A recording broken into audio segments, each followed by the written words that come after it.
Well, welcome everyone. My name is Brittany Betcher. I'm part of the Skoll Foundation team, and I'm just really excited to welcome you to this Skoll World Forum session, Race, Masculinity, Politics, and America's Angry White Men.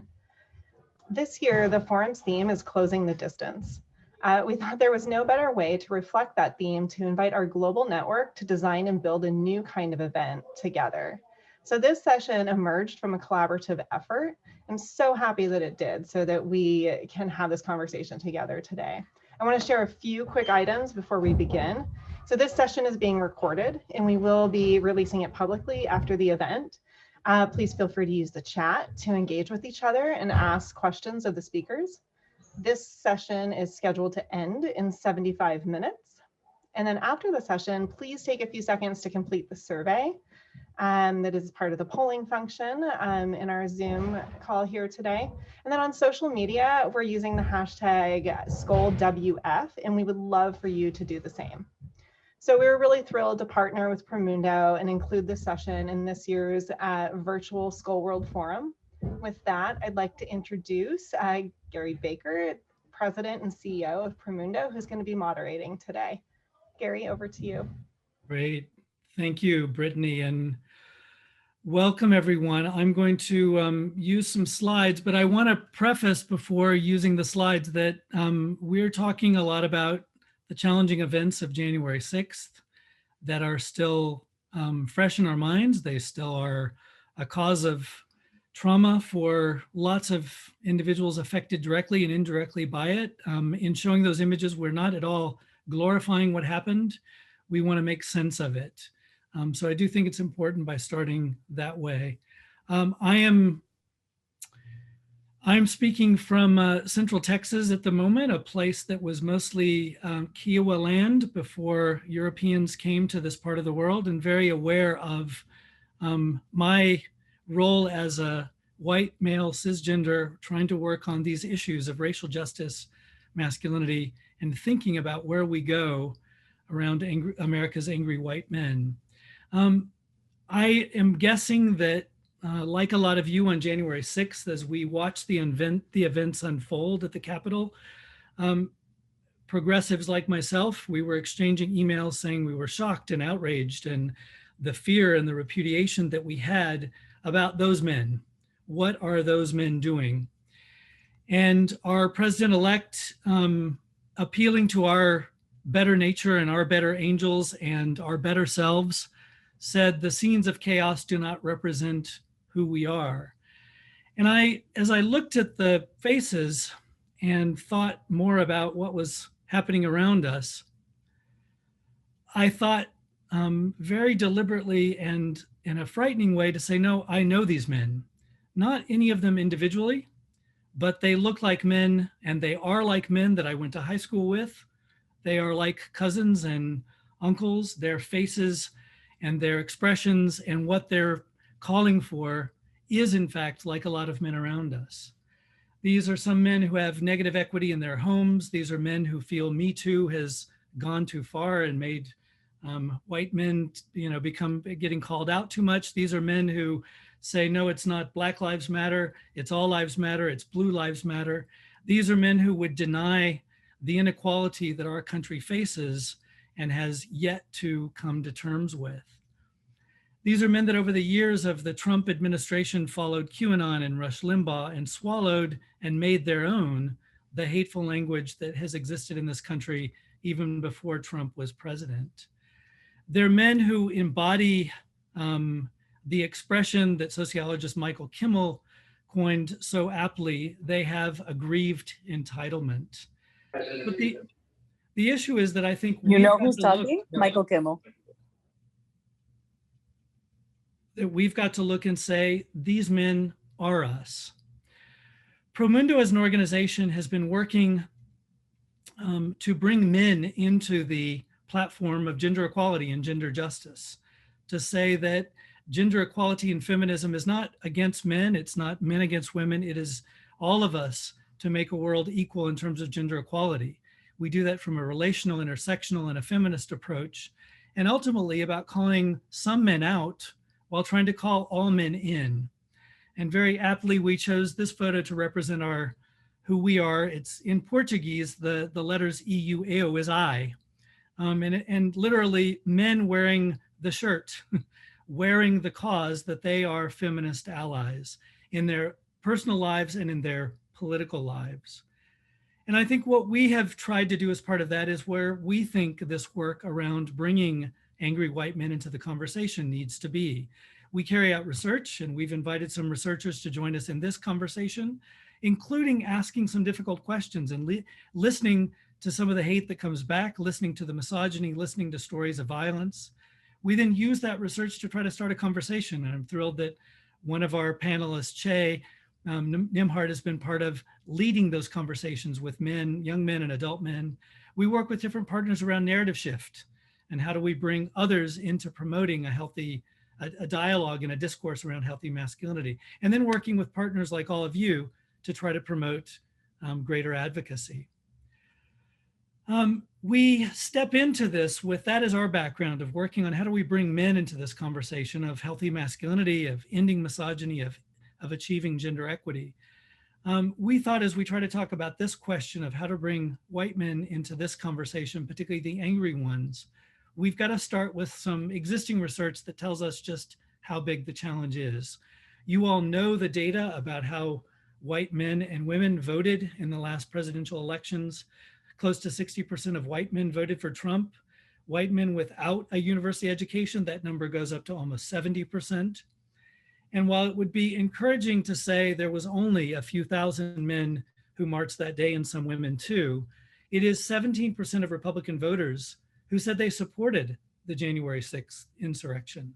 If we did the math correct, that's about 13 million people.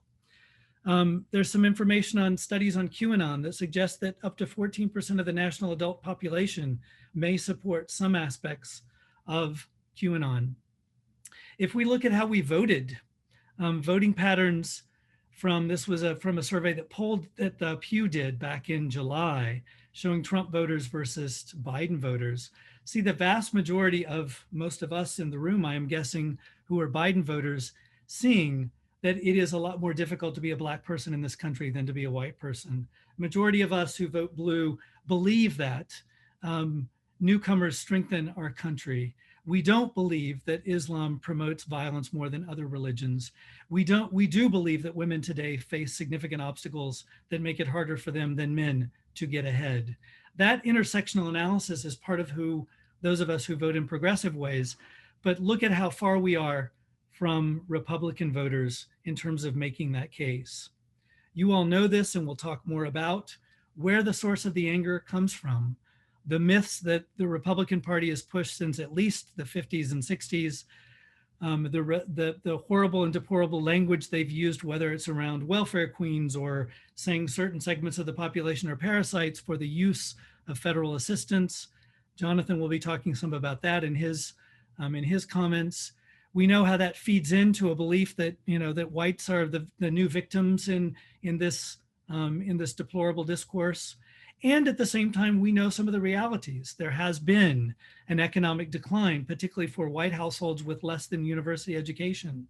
That has been supported by, at the same time, the reality that we know that white households in the US have 8 to 10 times more assets regardless of their income class.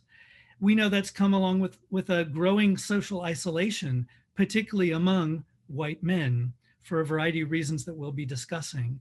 And we know how that anger is turned into a sense that we would destroy the collective. Heather McGhee, in her new book, Some of Us, tells a very iconic story of a city in the US, a white majority city, that voted rather than to open and integrate a public swimming pool, voted to close it. The destruction of the commons to keep those, in quotes, others out. This is what the anger turns into, and this is where we need to move next into the conversation. Promundo has brought, of course, the conversation around manhood and how masculinity is fit into that. The beginning of the Trump administration, we did a 3-country survey in the US, the UK, and Mexico, asking young men ages 18 to 30 about their views about manhood. most folks thought, well, the US will come out probably better than Mexico, maybe close to the UK. We've since done it in Jamaica and Australia and a few other countries. Young men in the US came out with the most in the box, the most rigid, unhealthy views of masculinity than any of the other countries that we looked at.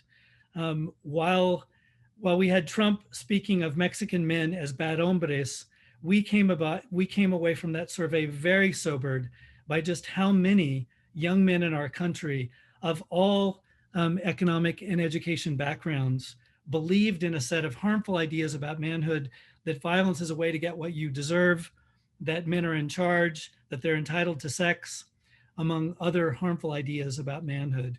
We've got a long way to go.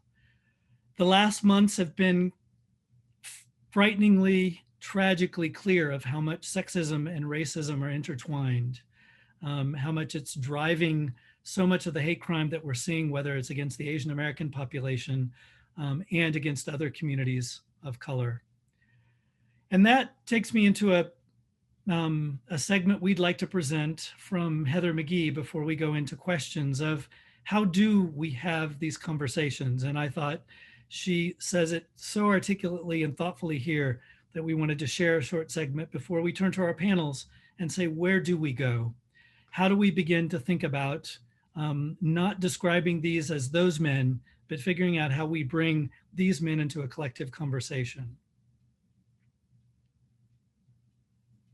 These are the kinds of topics that I was talking about on a public television live call-in show in August of 2016. I was about halfway through the program when a man called in, identified as Gary from North Carolina, and he said, "I'm a white male and I'm prejudiced." He then went on to detail his prejudice, talking about Black men and gangs and drugs and crime. But then he said something that I'll never forget. He said, "But I want to change, and I want to know what I can do to become a better American." Now, remember, my career is about economic policy, as translated into dollars and cents, not personal thoughts and feelings. But when I opened my mouth to respond to this man on live television, the most surprising words came out. I said, "Thank you." I thanked him for admitting his prejudice, for wanting to change, and for knowing somehow that that would make him a better American.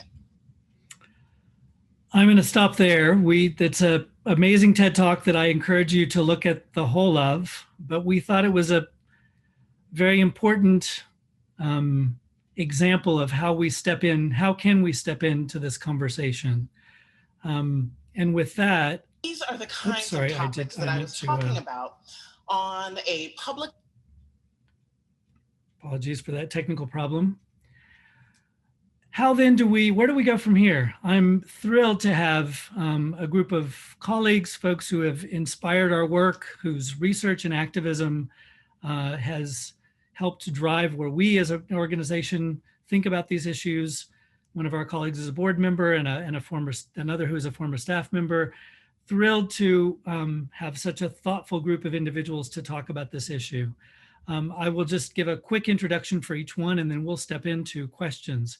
Got Derek Griffith, who's a professor of medicine, health, and society, and founder of the Center for Research on Men's Health at Vanderbilt. We've got Jonathan Metzl, who is a professor of sociology and psychiatry and director of the Department of Medicine, Health, and Society at Vanderbilt as well. We've got Che Nimhart, who's the creative producer at Remember I Love You. We've got Vidhya Ramalingam, who's the founder of Moonshot CVE. And we've got Hector nchez-Flores, who's executive director of the National Compadres Network. Thrilled to have all of you join us. We want this to be an open conversation. I'm going to start with some questions to each one of you. And then for there, we want to open it up to have a conversation between us. And then we're going to leave about 20 minutes for the participants who have joined us to open up for questions. Vidhya, I'm going to start with you. And I think I'm going to stop sharing here so that we can have more space on the screen. There we go. Fantastic. Vidhya, the first question with you. Moonshot CVE has been a pioneer in talking to extremists, and particularly white supremacists, and men who subscribe to white supremacist ideology in the US and other parts of the world, and doing it in a very brave way of asking open questions of who they are, what drives them. And so I want to turn that question to you. What drives them? Who are they? And what have you learned in this talking to them? Thank you, Gary. And while my organization Moonshot, we do spend a lot of time talking to white supremacists and trying to change their paths, I might actually take you a little bit back in time and tell you a bit about a personal experience with this and some of my learnings over the years. I've spent a lot of time talking to men who subscribe to a white nationalist ideology. And by way of explanation, many years ago, in my earlier years of doing anti-racism work, I started to realize that I didn't fully understand the movements that I was standing up against, the movements that I was countering. So I started to ask myself questions about what could be done to actually change someone's mind. Like, what would it take to actually change someone's mind who has subscribed to this ideology and who believes that I'm the enemy? So I decided, this was about 10 years ago, I decided I was going to go meet with people in white nationalist movements. I was trained as an anthropologist, taught to use ethnographic methods. And so I decided I was going to try and use those same methods to better understand people that joined these groups. Now that experience, it was over a 2-year period. It was one of the hardest things I've ever done in my life. I sat through and experienced some really difficult things. It was tough even to get people in the movement to talk to me. But in some ways, the simple act of reaching out to people in a white nationalist movement as a woman of color, as the daughter of immigrants, that in its own right was disarming. And a lot of the folks that I reached out to, they just didn't expect it and they didn't really know how to respond.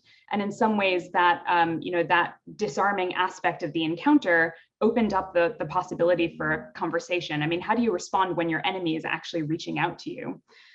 For me, that experience of meeting white nationalists, I did life history interviews with them. For me, it completely transformed my understanding of the movements we're dealing with and of hate and how it spreads more broadly.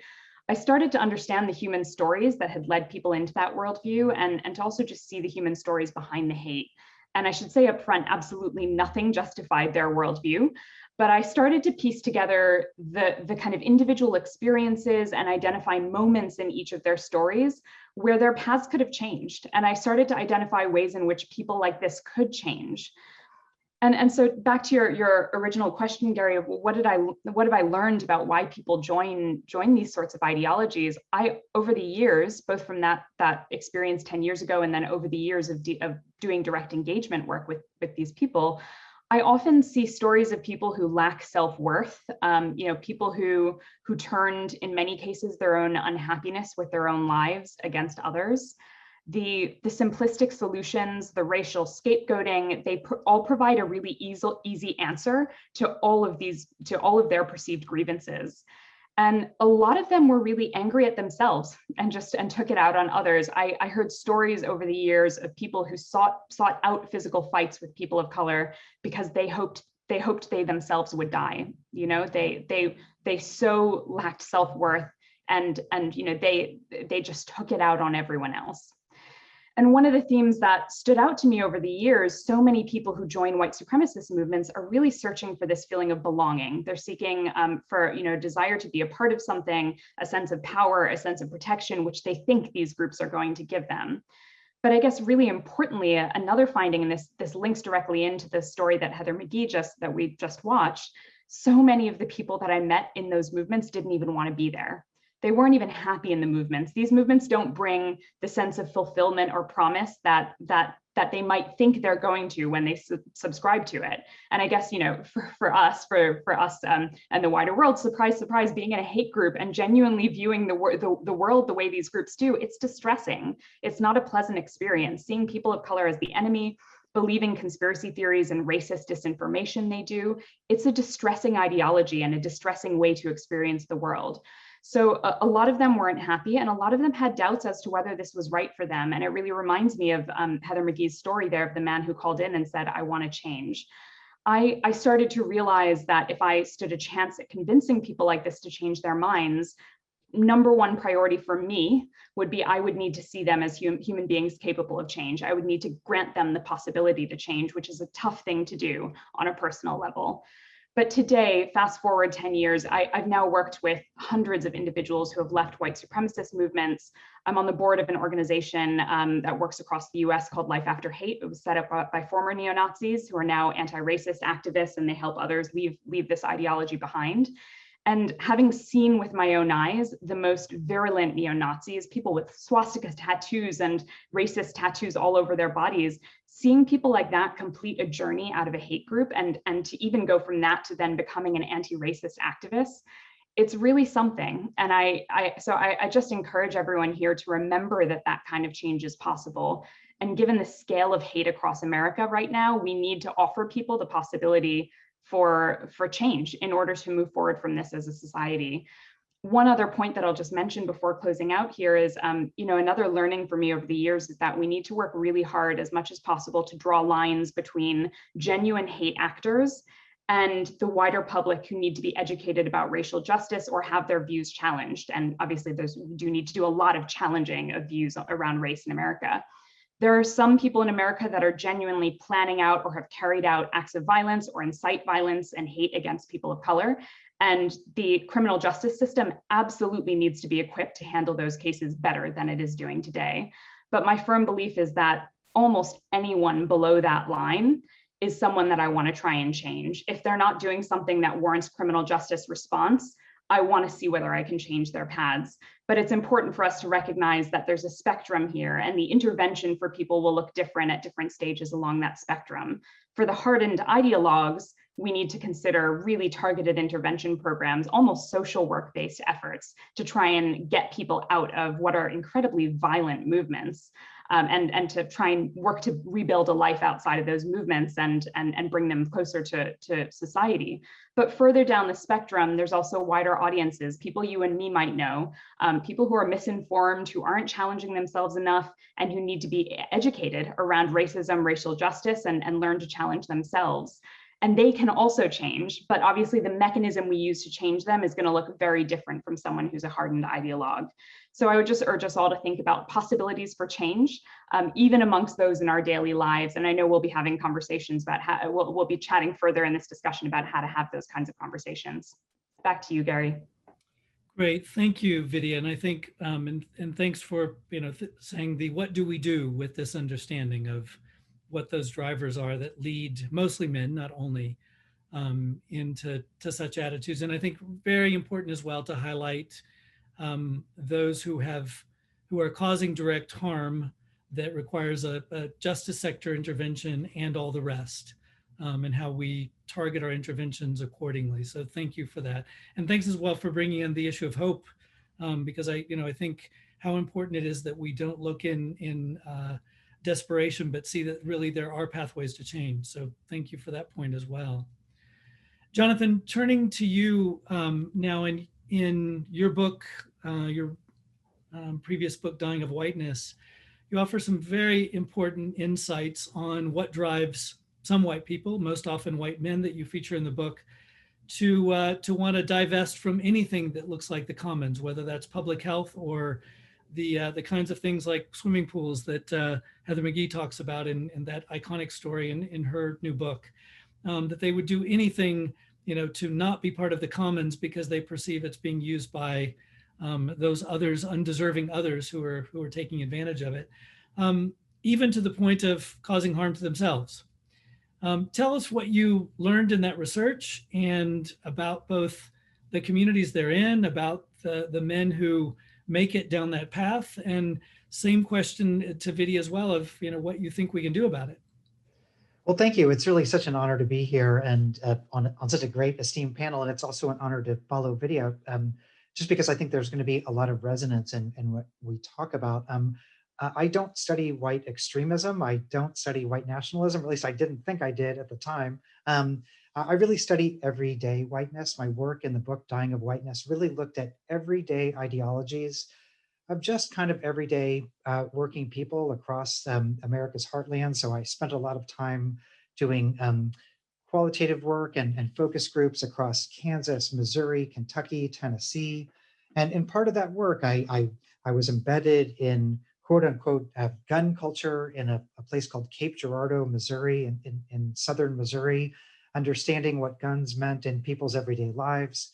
I spent a lot of time in Kansas talking to people who supported racially charged budget cuts to public education, even when those budget cuts were impacting kids that their, schools that their own kids went to. But I think for me, most powerfully and kind of resonating with what Vidhya was just talking about is the work that Derek Griffith and I did on the Affordable Care Act. We did a series of focus groups across Tennessee in 2010, 2011, 2012, 2013, as the Affordable Care Act was really just starting to come into being. And we did focus groups with working class white and Black men. And at the time, the groups we were doing were with a lot of really medically ill white men. We would do these groups and men would show up, in their 30s or 40s with oxygen or walkers because they had such bad liver disease or lung disease. And I'll never forget that really this is the time period where the Affordable Care Act really is coming into being. And the first couple months of our research, everybody was excited about it. It didn't matter if they were Republican, Democrat, Libertarian, Raelian, you name it. Everybody was down with the ACA. In the first couple months, it was kind of like, yeah, I've never had help paying for my prescription drugs before, or yeah, I haven't seen a doctor for a routine checkup in a decade, and now I'm going to be able to do it. So everybody was excited about it. And then the disinformation campaign took over, the same disinformation campaign we've seen with masks and vaccines and you name it. And the narrative of that of that disinformation campaign is usually just two straightforward narratives. Number one is the government is going to intrude in your life. And number two is that Black and brown people are going to cut in front of you in line and take resources that are meant for you. And it was just a remarkable change in terms of people who had been excited about it, probably the way a year and a half ago, half the country didn't really care about masks. They'd be like, hey, great, 99 cents, I can save my life for this thing. But this narrative was so strong and powerful. And I'll never forget, we were doing a focus group, and it was with really poor medically ill white men. And we were going around the group and we had asked the question, who do you think benefits from healthcare reform? And there was a guy in his 40s who was really, really medically ill.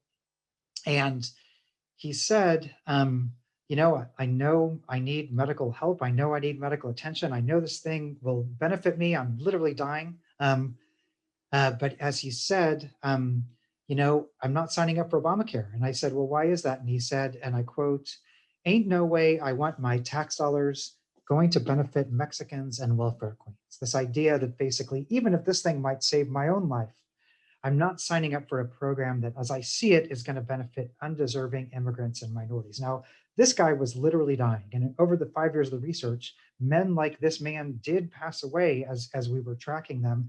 And really the core of my research asked, what are men like this dying of? And on one hand, they're dying of real medical illness. In a country like ours, you shouldn't see untreated COPD, liver failure, cardiovascular disease, things like that. But they're also dying of this ideology, this very manipulatable ideology that tells them that their position is so fragile that in a way, bringing other people into the mix is just going to lead to competition. And for me, the main kind of take-home points of my work, number one, is of course that ideology has a cost. It has a cost to Black and brown populations who didn't get health insurance as a result of Tennessee, the attitudes of men like that to not expand Medicaid in Tennessee. But it also, as I show in my book, cost about 6 to 12 weeks of life expectancy for every white citizen of Tennessee. This attitude that we're not going to sign up for this program. In a way, the whole system fell apart. And for me, I tell a story of a couple things in terms of stories like this. Number one, of course, is a story about the long history of racial resentment. This is not invented yesterday. This is, just read Du Bois about Black Reconstruction. This idea of the wage of whiteness is centuries old in our country. And Heather, I think, talks about the zero-sum formulation that you have to be a winner or you're a loser. But I also think it's important that this isn't just happening in men's minds, that what I saw was there were very clear structural drivers of these racial attitudes. There were profound, targeted, really anxiety-causing disinformation networks that were really kind of playing to these men's worst fears that told them, man, if you let this happen, you're going to go down the tubes. And so partially it was just watching the power of those disinformation networks. And then also just the larger political structure of there not being any place where people could kind of come together and form kind of common cause. So part of the issue was also that there were, as I think somebody said in the chat here, these remarkable echo chambers where they just heard people who agreed with them and they didn't hear any other kinds of points of view. And so part of the story of my research, I think, is on one hand, wanting to intervene at individual levels to tell people, hey, look, it's in your interest to vote for your own healthcare. But I also want to complicate that story for two reasons. One is that assumes that I know what their interests are. Many people, just to be frank, that I talked to, cared more about white supremacy and were willing to die for it than they were about healthcare or masks or things like that. And so it's an assumption for me to think I know what their assumption, what's in their interest when they had very different interests than mine, but also that there are bigger structural drivers that lead not only to divisiveness, but also to the inability for us to imagine common solutions to shared problems. So just watching this disinformation machine took over and changed people's attitudes so quickly, I think for me has led to the point where I guess my final point is it's important to empathize and understand, but for me, it's also about recognizing and attacking the structural drivers that promote racial resentment, because otherwise we'll just be having conversations about individual minds and attitudes and not about these larger factors that kind of foment disagreement and make people think that their problems are not solvable in ways that certainly benefit particular agendas, but don't let everyday people work together to solve common problems. Thanks, Jonathan. And thanks for kind of shifting from, while the individual stories are powerful and necessary to understand, how do we shift and look at the power of narratives and the echo chambers that you described, and also the structural drivers, and to think, what is that, that common good? What is that common wealth that we can find? I think that will be a point that we'll come back to. I want to go now to Derek. Derek, your work, some of it together with Jonathan, as he just mentioned, your work in public health has been on the structural inequalities that mostly men of color have faced, particularly around health, but how it affects their lives in broader ways than that. And you've written a lot about the ways that men of color are demonized in this country and what you've called their character assassination. So I'd like you to tell us about that research, and tell us as well about what you've learned in the work as we think about trying to find a solidarity dividend. How can we drive toward trying to find some change in the structural drivers by listening, among other things, to the lives of individuals facing the structural inequalities that you study? Thanks, Gary. Let me also, begin by saying thank you for organizing this. Thank you for the Skoll Foundation for pulling this together and for supporting this event. Honestly, let me start just from a place of acknowledging kind of where I am, in the sense of this is a really difficult time. So for me, I'm honestly really struggling with the recent events, the events of Daunte Wright's death and so forth. It's far more personal to me because I have nephews that are 19 and 20.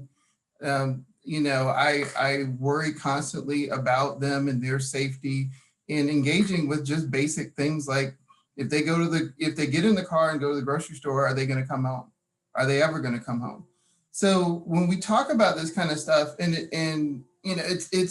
really gets to be a lot more personal, and it's hard for me sometimes to find a hope. And I know we're supposed to be talking about solutions, strategies, and so forth, but it's at this point for me really challenging because these things kind of keep happening. These things, and with all the attention, everybody last year this time was putting out all these glorious statements about, something having to do with supporting Black lives and all these rallying rah-rah about, we all our values and we want to bring all these things together. And I've seen none of that actually, bear into fruition, in terms of what people are actually trying to do to make these kinds of changes. a lot of times the narratives as it relates to Black men in particular have been, spoken to. So if you think about the gendered narratives around race and racism, a lot of it has to do with how we think about racism. There are two basic things. That racism is basically based on the idea that Black people are intellectually inferior and physically gifted. And when that becomes gendered, then you have this idea that Black men don't have the mental capacity to actually withhold their lust, that they have these physical strengths and gifts and so forth, and ability to withstand, being shot, or withstand, what the Rodney King, they were, restraining him, 4 or 5 people restraining him, and they were amazed at his physical strength and so forth.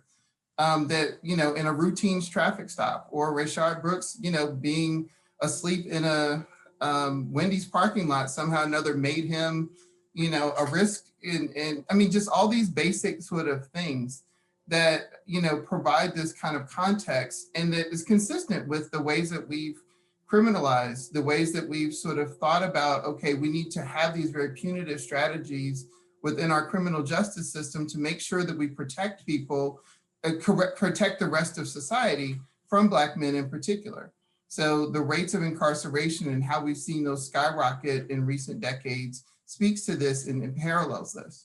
So it's in that context, the related thing that I'll say is, we tend to think about this as something that's a phenomena around younger Black men in particular, potentially less affluent Black men and so forth. There's a book that I would just draw your attention to called The Presumption of Guilt, that was written by Charles Ogletree about a decade ago. And he was the lawyer for Henry Louis Gates after he was arrested in his home. Let me say this again. He was arrested in his home, as you may all remember the story, because they didn't think that he actually could possibly live in the home that he did live in. And he talks about and chronicles a lot of these other stories of other very affluent and very successful Black men. He talks about the stories of Thurgood Marshall, Cornel West, Blair Underwood, Attorney General Eric Holder. All these folks have experienced these things. So it's not a new phenomena. It's not something that is unique to or that differentially affects younger. It definitely differentially affects younger Black men, but then you also have the trauma of, also thinking about these kinds of things. And I'm thinking, okay, as I get older and start to gray at least a little bit, and that my father, as he's now in his late 70s, should be protected from this, these kind of other stories remind me that that may not eventually be the case.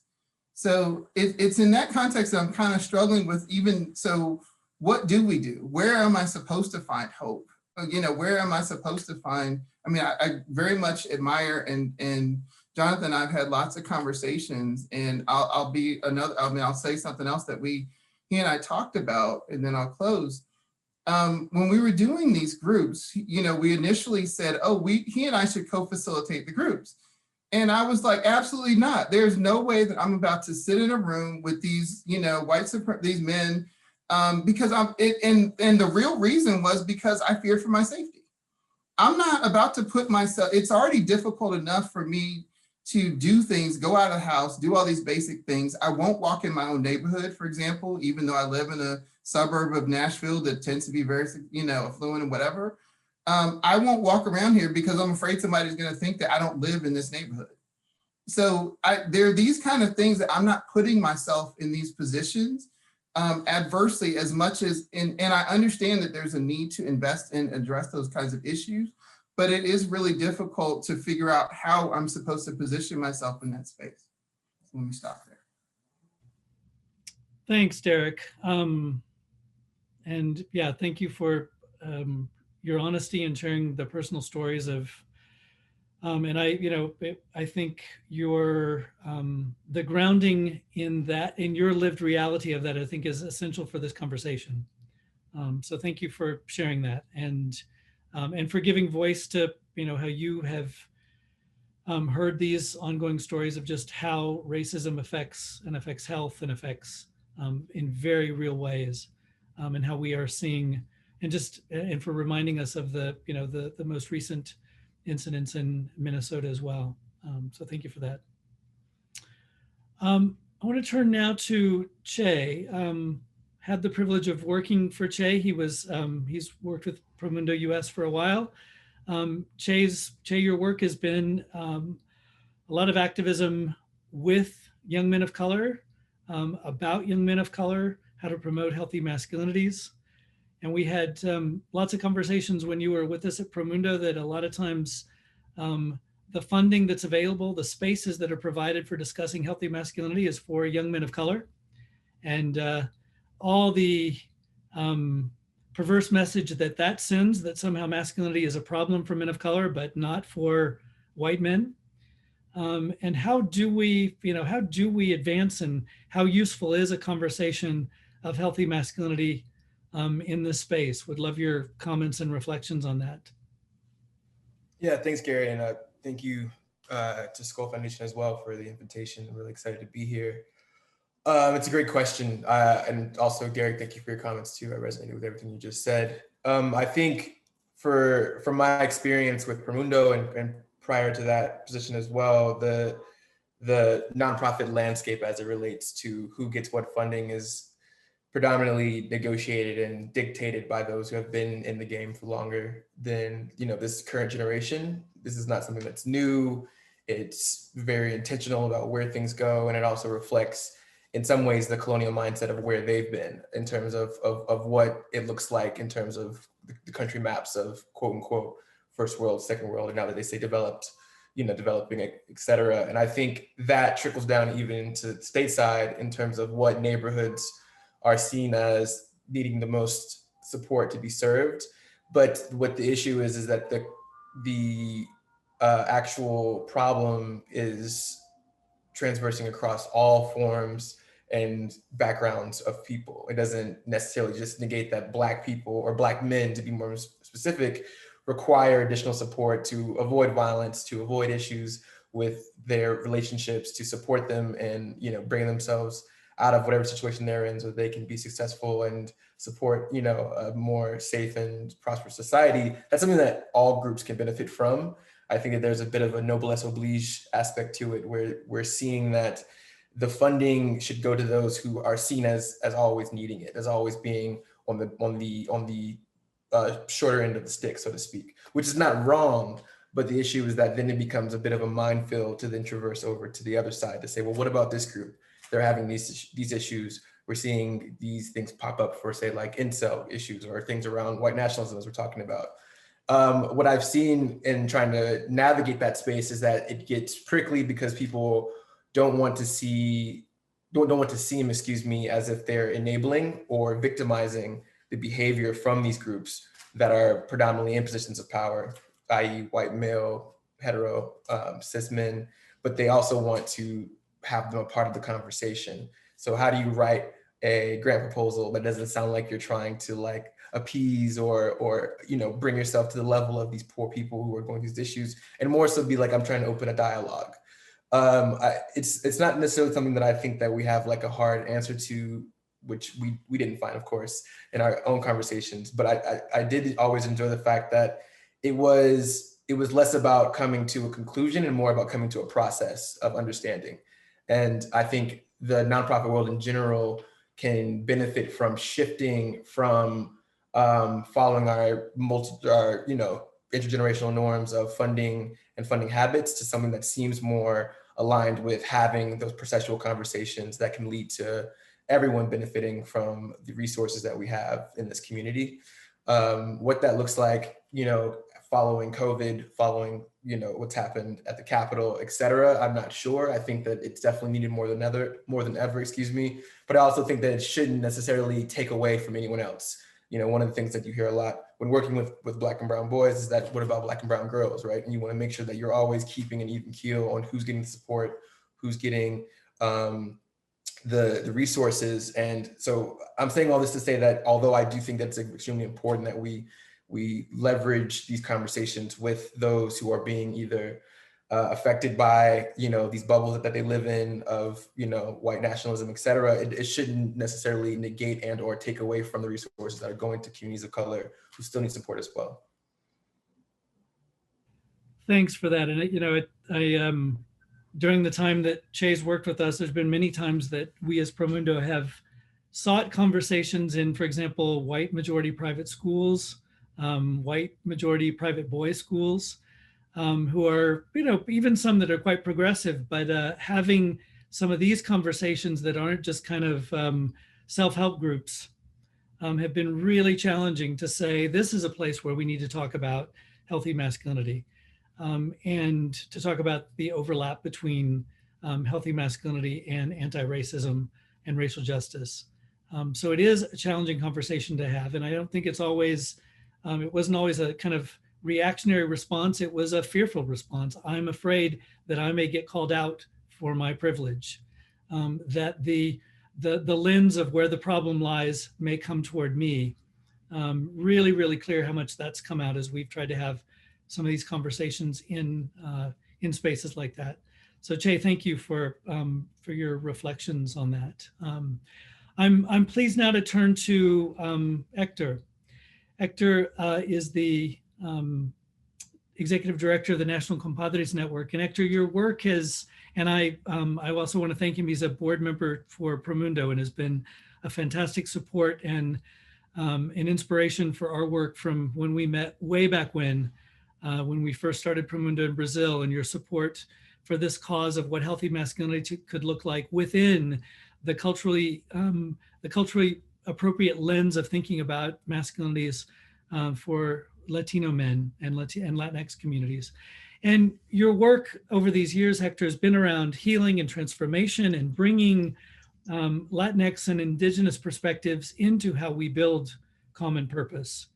You've helped us as an organization think about the individuals behind the work, but also keeping its focus on the political. And as you look at where we are as a nation, I know this is a big question, but as you look at the anger of too many white men, what have you learned both in your practice and your advocacy?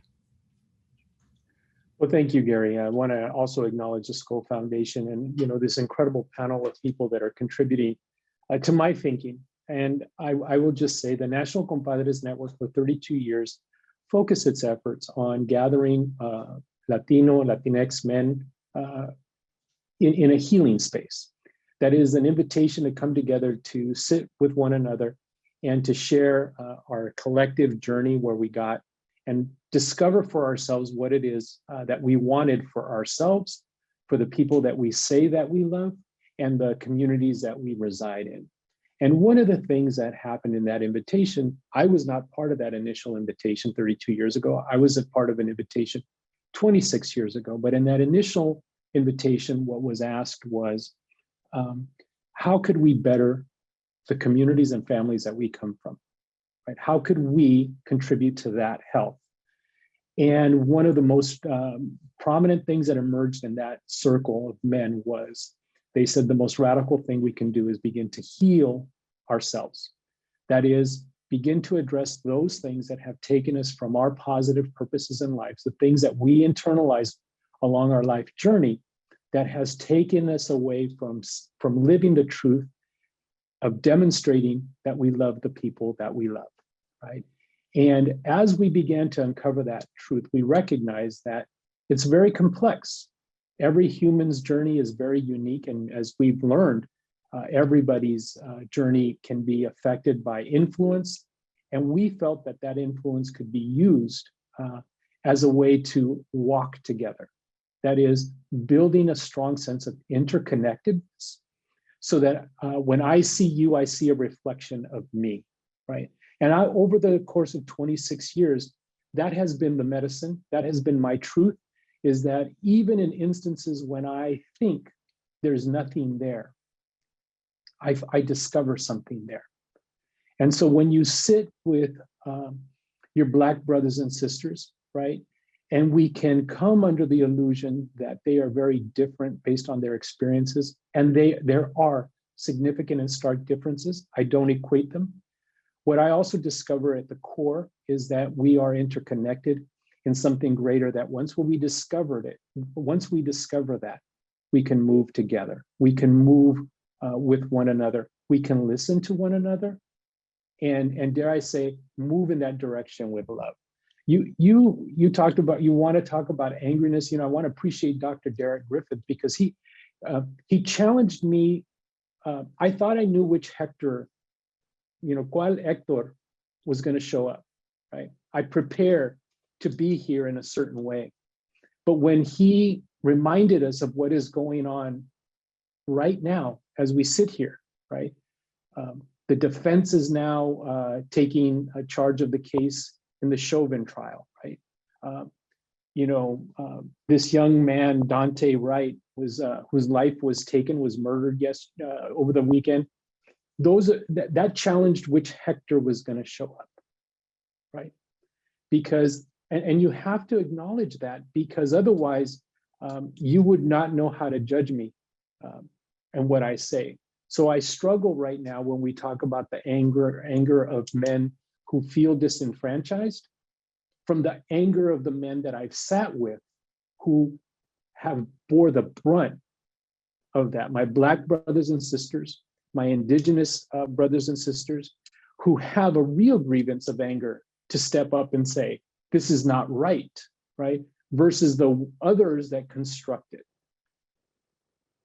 And if I am to live my truth, which is to say that I see myself reflected in other people, then I have to work the muscle to discover much of what has been already talked about. How does my thinking, how does my actions align with those people that I don't identify with on a day-to-day basis? So as a consequence, we have to work that muscle. We're on a journey. Each and every one of us are on a journey, and we could be on a trauma-filled journey. That is, you get a Hector that is reacting from the traumas that I experienced in my life, or you can inherit a Hector that has healing attached to him, right? And it's hard when you are dealing or working with people who are living in their trauma. But how is it that you build the continuum of growth and reflection that allows them to move to that new space so that we can then occupy that? There's many forms of trauma that you have, and I have known men who have created much trauma, but I didn't know them at the time of the episode in their life when they were doing that. So I've only known them from a light side. And in our work, we discover those men. And those men are the men that we say carry the medicine oftentimes for other men who are seeking that transformation. We also have grown to know women who have been affected by the realities of the relationships that they live or the communities that they carry that offer us medicine too. And by listening to what their experience is, we begin to absorb some of that medicine that causes us to reflect on those things that we need to change. And the final thing is, there's an old Mayan term called en la quech. In Spanish, it means tú eres mi otro yo. In English, it is you are my other me. Not that you are like me, you are my other me. And that's an aspirational quote that says that when we look at one another, we should work to discover where we reside with one another. And the goal is ultimately to live in that interconnectedness that says my actions have a profound impact on other people, and other people's pain also affects me. And how is it that we can begin to be that transformation process to guide us? Because ultimately it's a reflection of what other people will see from us, right? So if Hector shows up traumatized, living my traumatized self, people will not get the medicine that they seek. But if people see me a reflection of me demonstrating the love that I towards the people that I say that I love, then it may begin to trigger that emotion of saying that change is possible. And I've seen it. This is not, it's a process, but I've seen people make profound change, more change than I could ever imagine contemplating for myself. So our work will always be rooted on those traditions, those native traditions that we inherited and carried for thousands of years before the conquest removed us from that. And I think that that's where the healing medicine for me and those people around me and the communities that we work with and serve, and possibly the nation, resides. Maybe it's not looking forward in an orthodoxy of saying it has to look this way, but maybe reflecting on how other people had survived on this land for so long. Thank you for that, Hector. Really appreciate those comments. Made me think as well of, in the indigenous and Latino communities of the tú eres mi otro yo, if I'm allowed to express this, the sub-Saharan Africa has the concept of Ubuntu as well. I mean, as we've talked about before, very much the I am because you are.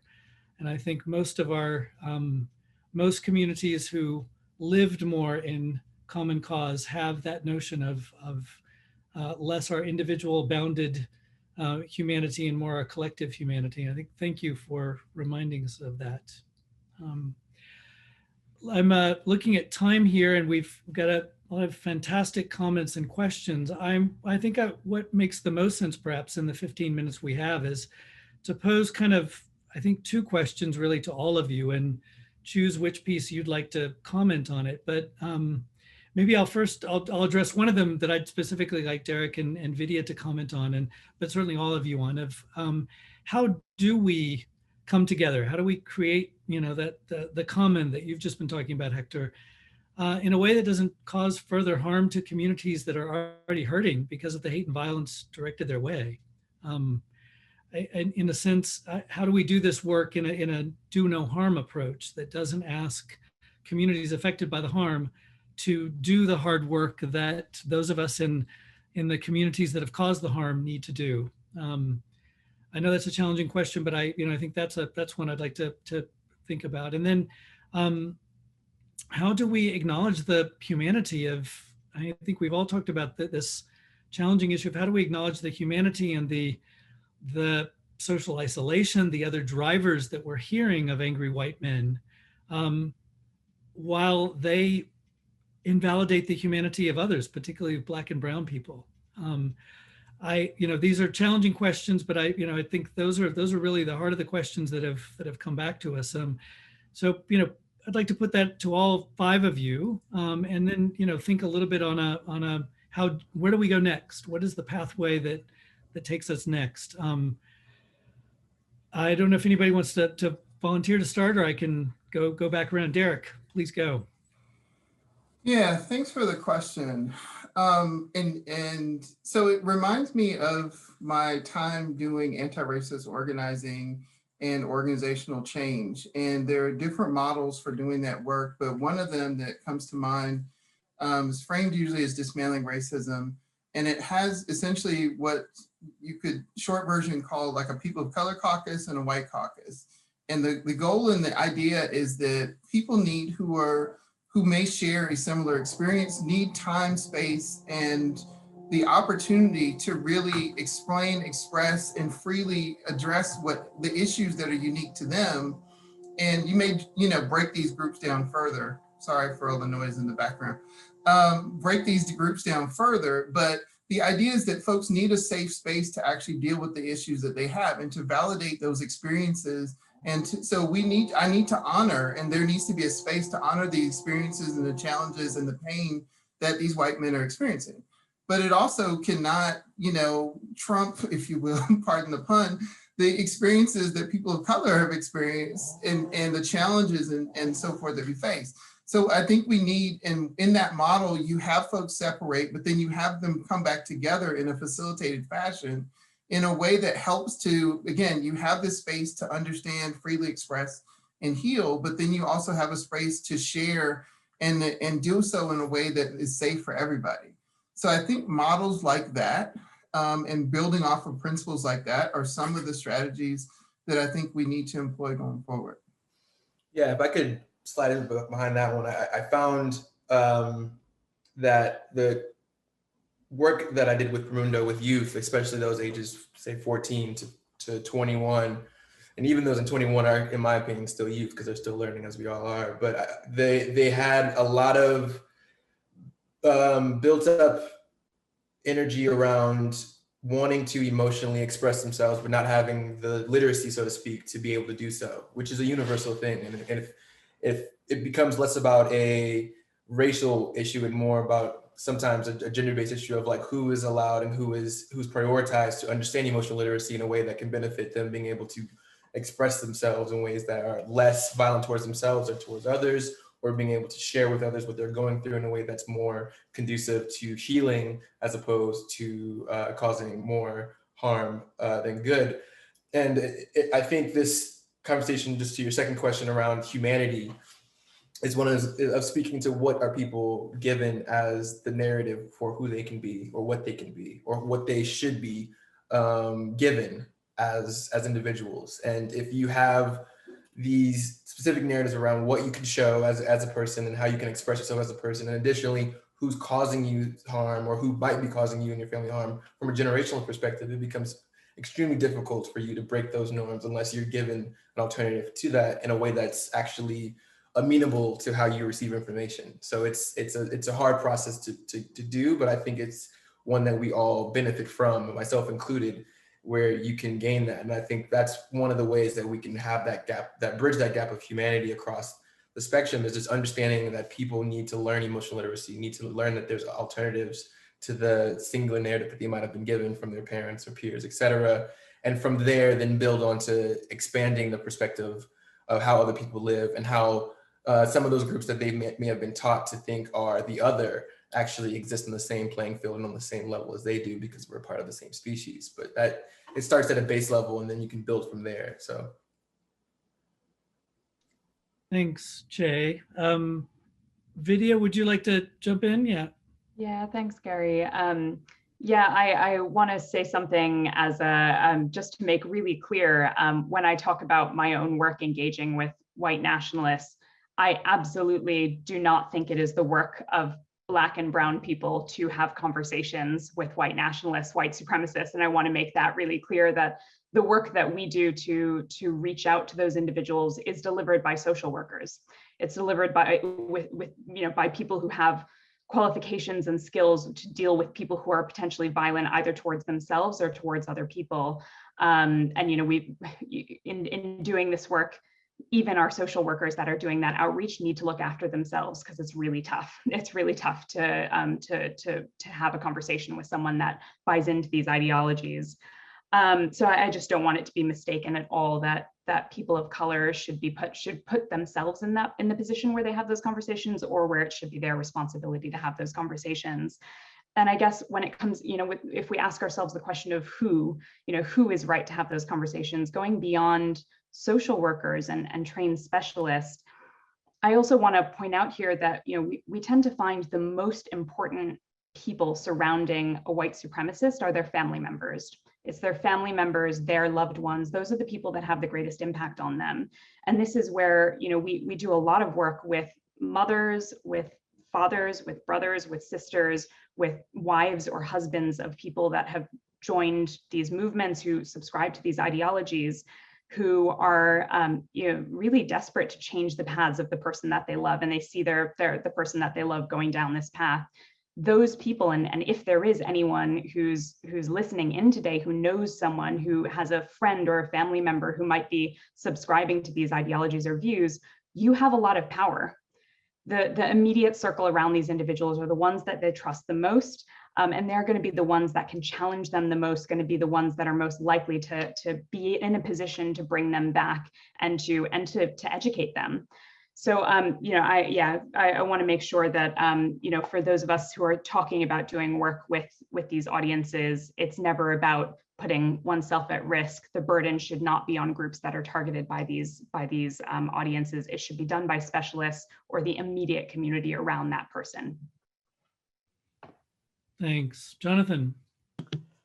Yeah, I would love to riff off of all of this. It's such a great conversation. We could go on for a very long time here. And I'm of two minds, right? On one hand, I think it's important to just think about the moment we're in, right? We're facing such shared, common, existential threats and problems, not just obviously the coronavirus, structural racism, police brutality, climate change, really call on a kind of common ethos of working together, because these are super complicated problems, but we're doing it in the context of a pandemic where it's just a profoundly tribal moment, right? Talking to a stranger is a mortal risk.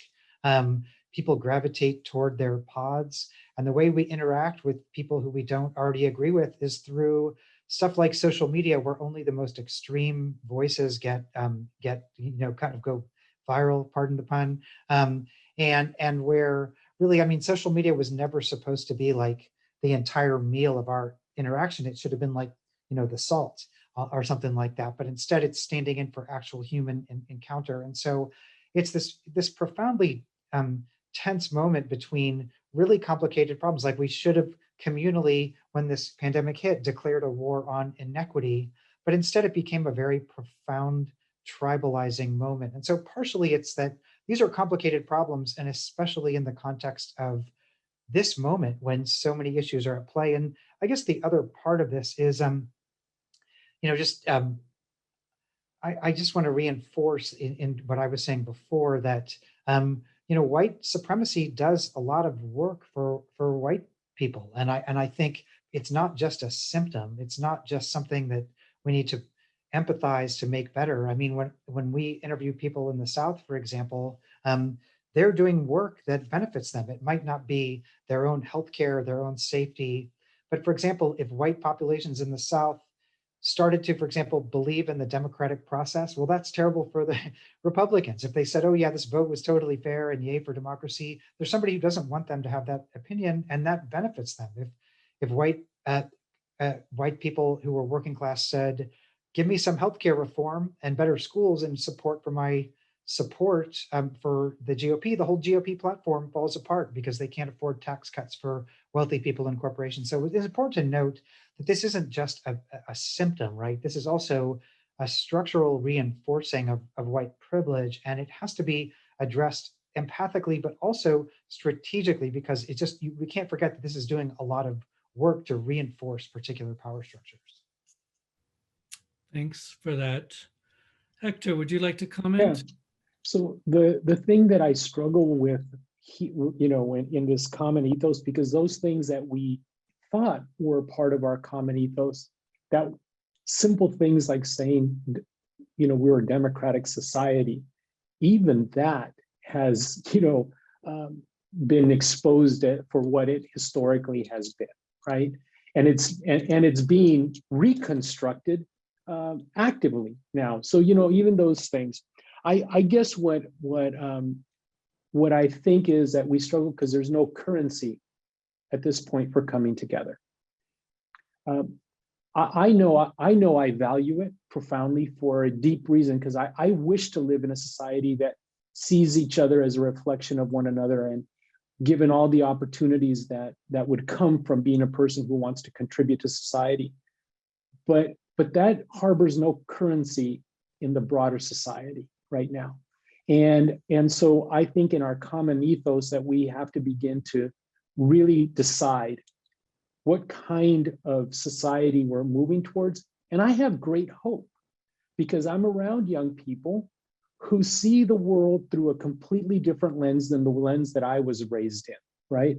They see one another, not perfectly, but more deeply than I was taught to be with one another, right? My struggles growing up in order to become an authentic person and live my truth and accept other people's authenticity and truth is not something that younger people struggle with as much, right? And so part of it is that, yes, we need to construct something, but I think we have to build a strong foundation so that we're receptive to the change that comes from those people who have a different vision moving forward. And acknowledge I think that my experience with young people is that they're great thinkers and visionaries moving forward, and they understand history, but they're sometimes disconnected from the people in their lives that know that authentic history. So some young people are connected to their grandmothers and grandfathers in a deep way, and they have learned those stories really, really well, while others those families hide the shameful stories of their grandfathers along the way, right? And so part of it is being able to live in that reflective truth of where I come from, so that I know in what direction I wish to go, right? Those are those things that, you know, in the Native tradition, they say that every decision that we make today will have an impact for 7 generations to come, right? But what is oftentimes not shared is that 7 generations prior, people also made decisions that impact us today, right? And some of those were prayers of hope. And so people whose names I don't know prayed that I would have this privilege today to be here and have these conversations in ways that they would never have imagined. But yet others come from families or traditions where that 7-generation legacy was to preserve power, to acquire wealth at any cost. And so we all have to come to that reconciling moment of how it is that we're going to show up to work together for that greater good. Thanks for that reflection, Hector. There's a lot more questions and themes in the chat that unfortunately we're not going to be able to engage with, but we do look forward to finding other opportunities to keep talking about this. So a lot of comments about the power and the use of narratives and art. I'll just comment that we've done a couple of studies recently with the Gina Davis Institute looking at what is the steady diet, particularly that boys have been receiving about messages of masculinity, and looking at race in there. The first one we did found that the TV that boys are watching shows a steady diet of male violence and a dearth of male caregiving, and a dearth of healthy voices of men of color. The norm of manhood is often presented as a white male heterosexual, and he's not shown as being very competent at his own emotions or at caring for others. And the voices of men of color are kind of almost inexistent in the TV that boys ages 8 to 13 that we looked at during COVID.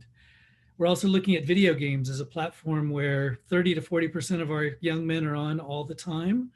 That study will come out in a couple of months, but it's not perhaps a huge surprise of how much that is in a space for solidarity on the one hand, and enactment of white male lethal violence on the other. I was reminded of the powerful words that Ocean Vuong, the writer and poet, said on Seth Meyers' show, where he said, how do we think we can get men in the US to heal when so much of our language around manhood is around destruction and violence? So absolutely believe the need to claim a narrative that is about manhood and as caring and connected, and not about violence, but that's only one piece of it. I'll go back to Heather McGee, whose words have inspired us, and we used it from the beginning, where she calls out for the need to define and make clear a solidarity dividend. And I think really that's what I'd like to leave us with. And, you know, I think perhaps the words that have gotten me through in the last months were those that Amanda Gorman said at the inauguration of, we will rebuild, reconcile, and recover. And every known nook of our nation called our country, our people diverse and beautiful will emerge. I think that, yeah, we need, you know, these are not easy issues, but I think it is important that the voices of Amanda and Heather and all of you who have come here to get today, that we do affirm what is that pathway of hope, as difficult as it will be. Thanks to all of you for participating in this. Thanks to our Skoll colleagues. I also want to thank Tolu Lawrence from our team, who led the putting together of this, and also to Chris Hook from our team for putting it together. And thanks to all of the panelists for sharing with us on this challenging issue. Much regards, and we will be glad to continue the conversation. And for the Skoll World Forum, please go to Hopin to stay tuned for the other events that are talking about these topics. Thanks all for participating. Thank you very much. Peace and love, y'all.